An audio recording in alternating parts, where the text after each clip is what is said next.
Assalamualaikum, nama saya Nur Alia Nadira binti Ruslan, nombor metrik 10 DPM 19F2003. Saya dari kelas DPM 2B. Saya dan rakan-rakan akan bentangkan tajuk perkahwinan atau pernikahan dalam Islam merupakan medan jihad bagi pasangan suami isteri meraih pahala dalam rumah tangga. Assalamualaikum, nama saya Nur Azra binti Azmi, nombor kad metrik saya 10 DPM 19F2003. Okey, hari ini saya akan terangkan pengertian nikah dari segi bahasa dan istilah beserta dalil dari Al-Quran dan hadis berkenaan ibadah ini. Okey, perkahwinan atau nikah menurut bahasa ialah berkumpul dan bercampur. Menurut istilah syarak pula ialah ijab dan kabul, akad yang menghalalkan persetubuhan antara lelaki dan perempuan yang diucapkan oleh kata-kata untuk menunjukkan nikah. Menurut peraturan yang ditentukan oleh Islam, perkataan zawaj digunakan di dalam Al-Quran bermaksud pasangan. Dalam penggunaan perkataan ini bermaksud perkahwinan Allah SWT menjadikan manusia itu berpasang-pasangan, menghalalkan perkahwinan dan mengharamkan zina. Saya Nur Alia Nadira binti Ruslan, nombor metrik 10 DPM 19F2003. Saya akan jelaskan panduan yang telah digariskan Islam dalam pemilihan jodoh menurut pandangan Imam Al-Ghazali. Menurut pandangan Imam Al-Ghazali, dalam pemilihan jodoh haruslah memilih jodoh yang beragama dan berakhlak baik. Untuk mengetahui sama ada pasangan kita adalah seseorang yang mengetahui tentang fardu ain. Imam Al-Ghazali telah membahagikan ilmu fardu ain kepada dua kategori. Yang pertama, ilmu berhubung cara pelaksanaan ibadah-ibadah wajib seperti solat, puasa, zakat, haji dan sebagainya. Ilmu ini ramai yang tahu, ramai yang amal. Dan ada juga yang tidak tahu dan sedang berusaha memperbaiki diri. Kedua, ilmu yang berhubung cara menghilangkan sifat-sifat tercela di dalam hati seperti rasa tamak, dengki, marah tak bertempat, riak, wujud dan sebagainya. Menurut Imam Al-Ghazali, menghilangkan sifat-sifat itu adalah fardu ain dan tidak dapat mungkin menghilangkannya melainkan dengan mengetahui batas-batasnya, sebab-sebabnya, tanda-tandanya dan cara mengubatinya. Ilmu ini ramai yang tidak mahu ambil tahu. Jika ada pun ia tidak dianggap sebagai fardu ain. Justru wujud masyarakat Islam yang bersolat, berpuasa tetapi masih melakukan maksiat. Apabila kita melihat seseorang yang suka mengumpat, berdengki, bercakap sombong dan sebagainya, ini menunjukkan beliau belum tahu mempunyai pengetahuan fardu ain yang lengkap. Seseorang yang tidak lengkap ilmu fardu ainnya sudah tentu tidak mempunyai asas agama yang kukuh. Apabila asas agama tidak kukuh, maka beliau bukanlah calon pasangan hidup seperti yang disarankan oleh Nabi SAW. Itu sahaja dari saya. Sekian, terima kasih. Nama saya Nur Syafiqah binti Muhammad Dulkarunai, nombor metrik 10 DPM 19F2077. Hari ini saya akan terangkan 3 permasalahan atau isu perkahwinan pasangan di Malaysia. Yang pertama, had umur kahwin untuk Muslim dan bukan Muslim berbeza. Umur sah kahwin bagi negara Malaysia adalah umur 18 tahun ke atas. Bagi lelaki dan perempuan sama sahaja. Bagi gadis Muslim pula mesti berumur 16 tahun ke atas. Jika umur bawah 16 tahun, mesti dapatkan kebenaran dari mahkamah syariah. Untuk bukan Muslim, mereka perlu menunggui sehingga 16 tahun baru boleh berkahwin. Jika nak berkahwin juga, bawah umur mereka ikut Akta Membarui Undang-Undang Perkahwinan dan Perceraian 1976, Akta 164, dengan syaratnya perlu meminta kebenaran bertulis dari menteri besar atau ketua menteri negeri yang mereka duduk tu.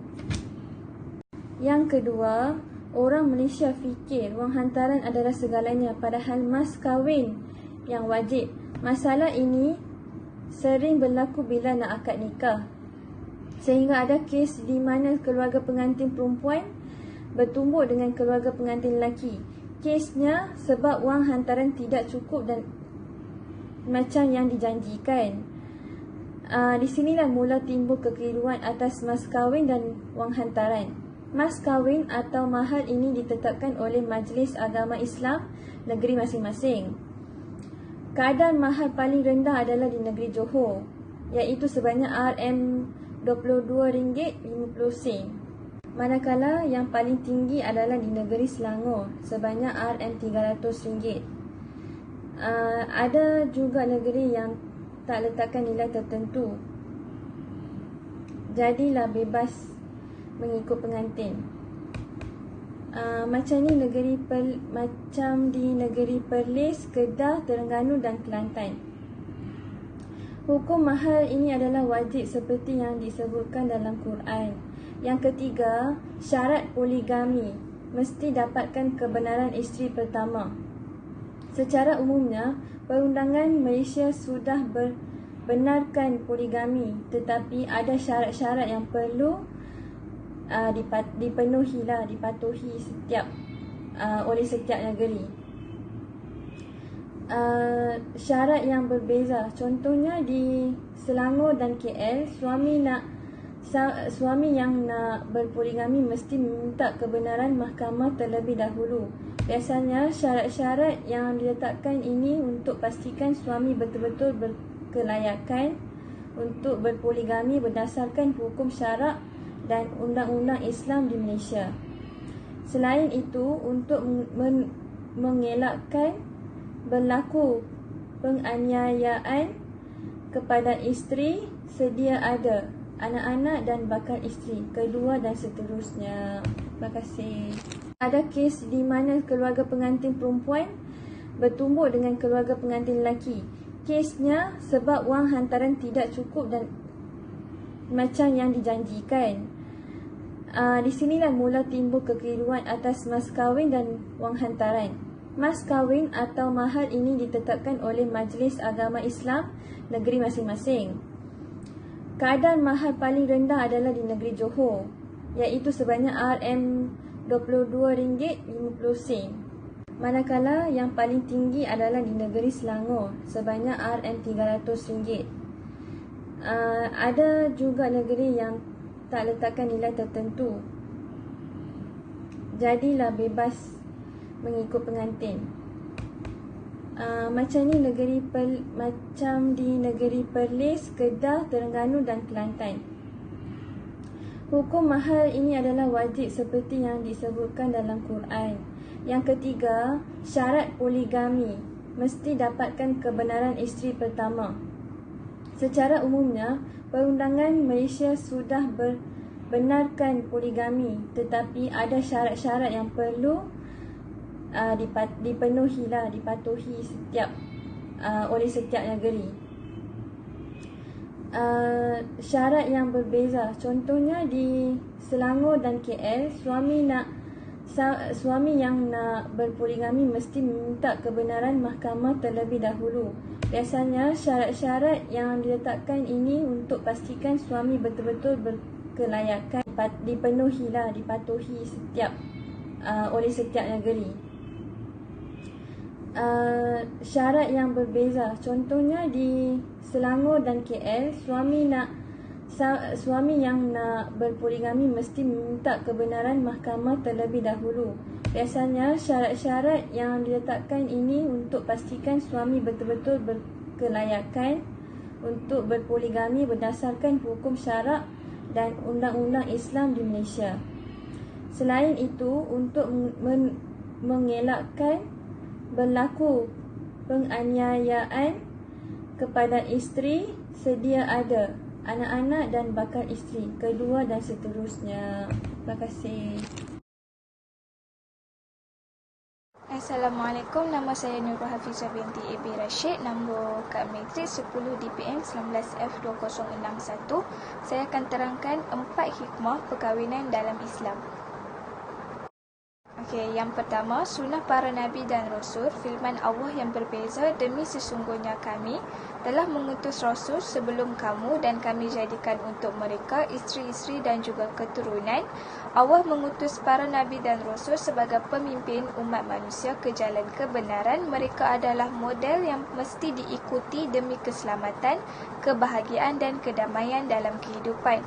Demi mencontohi sunnah Rasul, yakni keluarga sepanjang perkahwinan, kita akan memperolehi kebaikan dan keselamatan yang berpanjangan bukan hanya di dunia, malah akan berlanjutan di akhirat. Rasulullah amat memerlukan umatnya agar berkahwin. Daripada Aisyah berkata, bersabda Nabi SAW, perkahwinan itu adalah sunnahku. Orang yang tidak suka mengikut sunnahku, maka dia memilih orang-orang. Riwayat Ibnu Majah.